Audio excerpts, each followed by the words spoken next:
veliki brat je pozvao Radišu u ispovedaonicu. I da ima malo i reumu, ali kad sam obukao se najbolje, ja vidim kad na ogledalo pogledam, veliki brate. To ste vi pomogli mene. Kad vidim na ogledalo da sam mašnu, pa malo se doteram, ja bi se ošišao malo, 50%.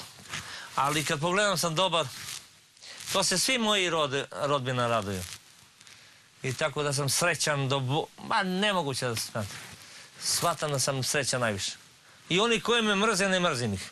Samo ih ne volim, ali ne mrzim ih. Svi traže žurku velikog brata. Kad pušte, hoće pesmu. Ja kažem, isto dobri smo sa Arsom.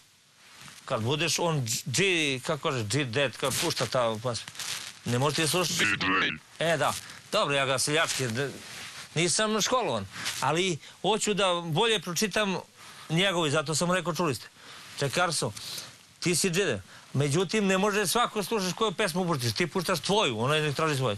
Zato kažem, ne može veliki brat pušta pesme koje hoće. Ne može mi sad tražimo, ja tražim, na primjer, Niška banja, onaj traži, ne može.